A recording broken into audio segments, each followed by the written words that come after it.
En casa hay vida y adoración. El siguiente devocional es para que lo disfrutes en familia. Salmo 36. La iniquidad humana y el amor de Dios.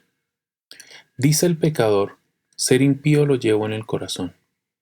No hay temor de Dios delante de sus ojos. Cree que merece alabanzas, y no halla aborrecible su pecado. Sus palabras son inicuas y engañosas. Ha perdido el buen juicio y la capacidad de hacer el bien. Aún en su lecho trama hacer el mal. Se aferra a su mal camino y persiste en la maldad. Tu amor, Señor, llega hasta los cielos. Tu fidelidad alcanza las nubes. Tu justicia es como las altas montañas, tus juicios como el gran océano.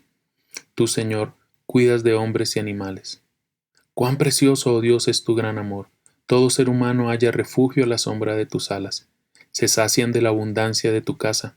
Les das a beber de tu río de deleites, porque en ti está la fuente de la vida, y en tu luz podemos ver la luz. Extiende tu amor a los que te conocen, y tu justicia a los rectos de corazón. Que no me aplaste el pie del orgulloso, ni me desarraigue la mano del impío. Vean cómo fracasan los malvados, caen a tierra y ya no pueden levantarse. En este salmo podemos encontrar que David habla de tres cosas. Por un lado, en los versículos 1 al 4, él nos describe cuál es la naturaleza del pecado y cuál la naturaleza del pecador. En los versículos 5 al 9, vemos una descripción del amor y la misericordia de Dios. Y en los dos últimos versículos, ¿cuál es la respuesta apropiada? Así, en los primeros 4 versículos podemos encontrar la respuesta a esta pregunta: ¿cuál es la naturaleza del pecado? Se nos dice claramente que el impío oye una voz, y la voz que escucha es la voz del pecado, una voz que le habla dentro de su corazón. Esta es una clara personificación del pecado, porque nos dice que el pecado, que la maldad, habla con voz propia al corazón humano. ¿Y de dónde proviene esa voz? Pues de nuestro propio corazón. Es nuestra propia naturaleza incitándonos al mal que va a describir en los versículos que siguen. David dice: no hay temor de Dios en él. No hay temor de Dios delante de sus ojos. Esta persona oye el pecado de su corazón porque no hay temor de Dios en él. Delante de sus ojos no teme a Dios. En su vida y en su mundo se manifiesta un total desprecio hacia Dios. Puede tal vez manifestar cierto respeto hacia Dios, pero en realidad no hay reverencia. No hay un temor reverente hacia Dios porque no le conoce verdaderamente. ¿Y cuál es la razón de esto? Nos dice el versículo 2, que él cree que merece alabanzas y no haya aborrecible su pecado. Es decir, está engañado pensando que su pecado no será descubierto ni aborrecido.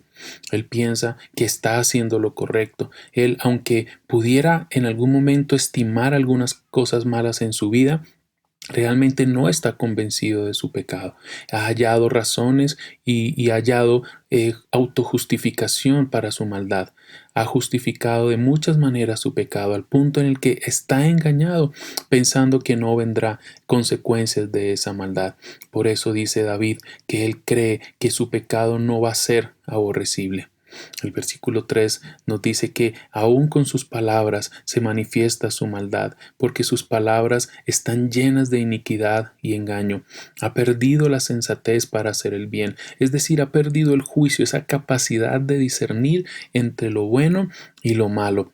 Ha llegado al punto, como nos dice en el versículo 4, que aún estando en su cama en la noche, planea cómo hacer el mal para el otro día. Cuando está en su cama, lo planea, medita, maquina en su mente, en su corazón, como que recrea en su mente el mal que va a cometer al otro día. El pecado se ha vuelto de esta manera en una obstinación para él, en un deseo que tiene que ser saciado.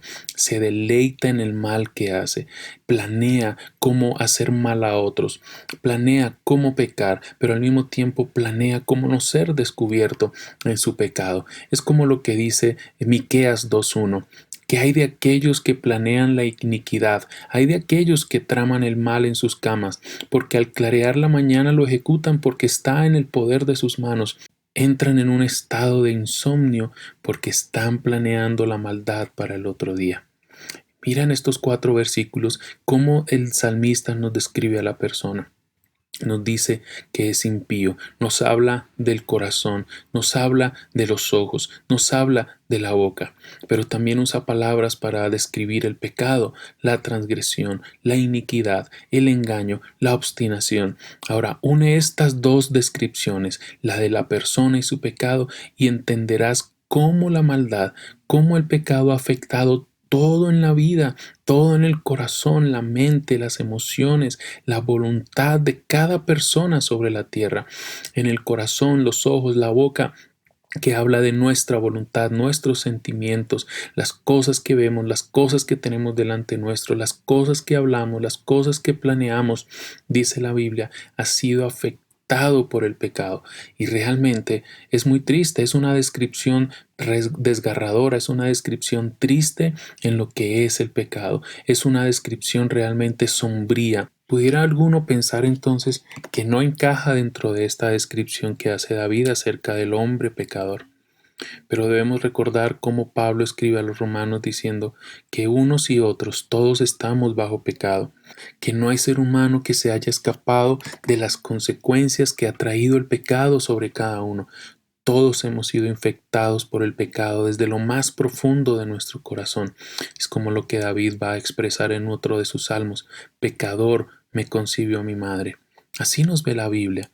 La Biblia ve al ser humano como pecador en su condición caída, porque desde el Edén, cuando Adán y Eva pecaron, toda la humanidad fue contaminada por la maldad, por el pecado. Por eso toda inclinación, toda tendencia, todo deseo de nuestro corazón es la maldad, a menos que Dios haga un milagro, a menos que Dios intervenga en nuestros corazones. Entonces, en estos primeros 4 versículos podemos encontrar cuál es la descripción de la naturaleza del hombre pecador. Si vamos a los versículos 5 al 9, vamos a encontrar un gran contraste. El contraste está con la descripción del amor de Dios.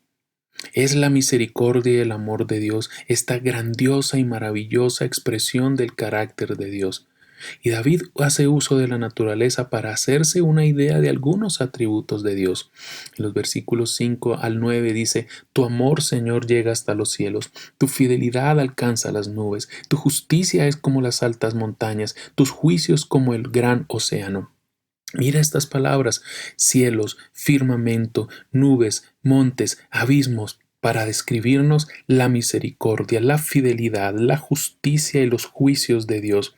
David está haciendo uso de la naturaleza para hacerse, como les dije hace un momento, una idea de algunos atributos de Dios, y ha hecho un gran contraste y menciona los extremos de la creación. David va al extremo del cielo y va luego al extremo del mar, y de esa manera describe el carácter perfecto de Dios. Para el hombre le ha sido muy difícil llegar a los lugares más altos de nuestro planeta Tierra, cuanto más imposible llegar a lo más alto en el universo. También al ser humano le ha sido difícil llegar a lo más profundo de la tierra, a lo profundo del océano. Y con estas palabras, al hablarlo de los extremos, David nos está diciendo cuán lejos está Dios de nosotros en perfección, cuán lejos está Dios de amor y misericordia y fidelidad y justicia y juicios, cuán lejos es de nosotros. Recordemos cuando la Biblia nos dice que más altos que los cielos son sus pensamientos. Entonces, mira el contraste que David nos está diciendo. Cuán pecador es el hombre, cuánta maldad hay arraigada en el corazón del ser humano, que piensa, lo planea, lo maquina y lo ejecuta. Pero cuán diferente es nuestro Dios, un Dios perfecto, un Dios lleno de amor y misericordia y fidelidad. No hay límite en Él. Cuán lejos está de nosotros su gran amor. No hay límite para el amor de Dios para con su pueblo. Tú recordarás las palabras de Pablo en Romanos 8, 35 al 39, cuando dice: ¿Quién nos separará del amor de Cristo? ¿Tribulación o angustia o persecución o hambre o desnudez o peligro o espada?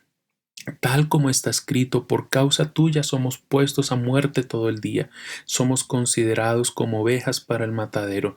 Pero en todas estas cosas somos más que vencedores por medio de aquel que nos amó, porque estoy convencido de que ni la muerte, ni la vida, ni ángeles, ni principados, ni lo presente, ni lo porvenir, ni los poderes, ni lo alto, ni lo profundo, ni ninguna otra cosa creada nos podrá separar del amor de Dios que es en Cristo, Señor nuestro?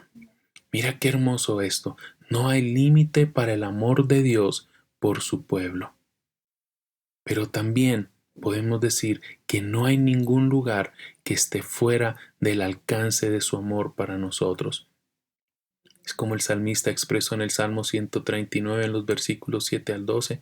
Él decía pensando que no podía huir del Espíritu de Dios, que no podía huir de la presencia de Dios, que si subía a los cielos, allí está Dios, que si iba al Seol, allí también estaba Dios, que no podía alejarse, que no podía distanciarse del amor de Dios, que la mano de Dios a cualquier lugar donde él fuera, allí lo iba a guiar, allí lo iba a estar tomando y protegiendo la mano de Dios.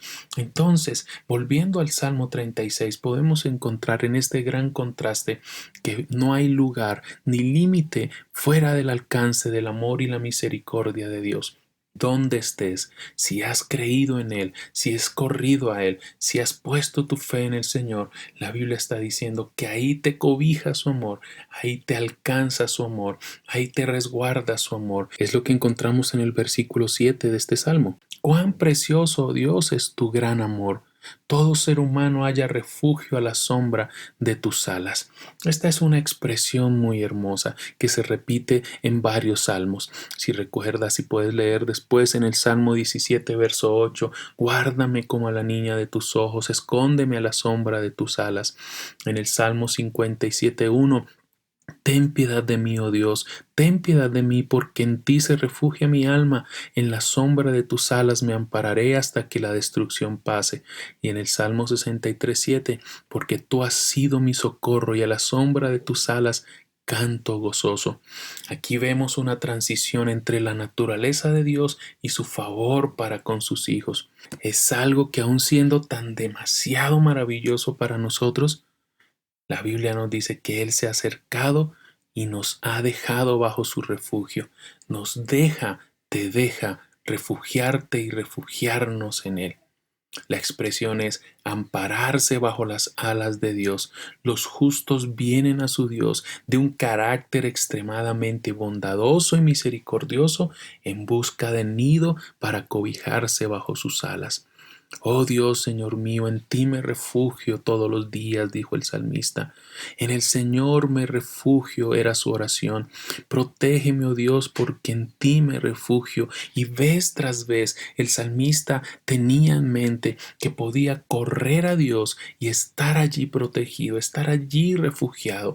Y yo quiero recordarte con estas palabras que puedes ampararte bajo las alas de Dios, que este Dios que llena los cielos y la tierra con su presencia, con su amor y misericordia, está a favor tuyo y te ampara, te protege bajo sus alas. Una expresión hermosa, muy gráfica de amor, de cuidado y de protección.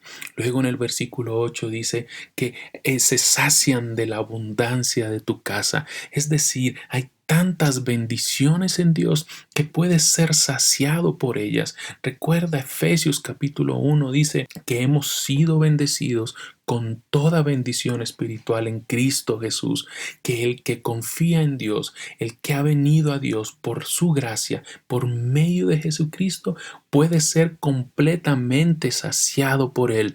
Te animaría a que sacaras en algún momento el tiempo para leer pausadamente Efesios capítulo 1 y te dieras cuenta cómo vez tras vez, una tras otra, el escritor menciona cuántas y maravillosas bendiciones tienes en Cristo Jesús. Eres la persona más rica sobre la tierra y no lo sabías tal vez.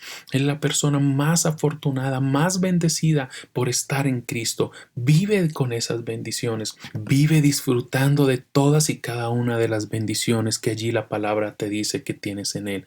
Ven, ven y sáciate de la abundancia de las bendiciones de la casa de Dios. Ven y disfruta de esa fuente de vida que está en Él, la fuente de la vida vida que se usa en otras partes para describir al Señor como fuente inagotable. El libro de Jeremías en el capítulo 2, verso 13 nos dice que Dios es fuente de agua viva. En el 17:13 también nos dice que el Señor es fuente de aguas vivas, pero que su pueblo lo había abandonado. Es una descripción que nos habla de la salvación y eterna misericordia de Dios como una fuente que nunca deja de emanar vida. También nos habla y nos dice David en su salmo que en tu luz podemos ver la luz. Y la luz en la Biblia puede indicar la verdad. Como dice el Salmo 43:3, también puede hacer una referencia para la salvación, como dice el Salmo 27:1. Y la combinación de vida y luz es particularmente significativa en el Evangelio de Juan porque es aplicada a Jesucristo. Recuerda Juan 1:4.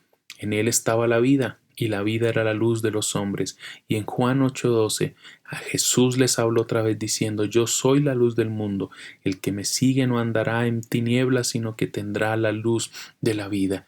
Cuando en el Salmo David dice que en tu luz podemos ver la luz, que en ti está la fuente de la vida, nos está anticipando al Señor Jesucristo, que es la vida, es la fuente de vida para nuestra alma. En los dos últimos versículos del Salmo encontramos la respuesta apropiada, una respuesta apropiada a entender cuán malo es el ser humano y una respuesta apropiada a saber cuán grande es Dios. Es decir, si ahora sabes cuánta maldad tenemos y sabes cuán maravilloso es el carácter de Dios, ¿cuál va a ser tu respuesta? No es que principal o esencialmente comiences a hacer buenas obras como un contraste con la maldad que pudieras hacer, aunque sí debemos aclarar que estas buenas obras deben ocupar a aquellos que han sido salvos, pues surgen de corazones transformados. La Biblia dice también en Efesios que no hemos sido salvos por obras, pero sí hemos sido salvos para buenas obras y para que nos ocupemos de ella. Es decir, las buenas obras surgen de corazones transformados. Pero aquí, ¿cuál es la respuesta apropiada según el salmista?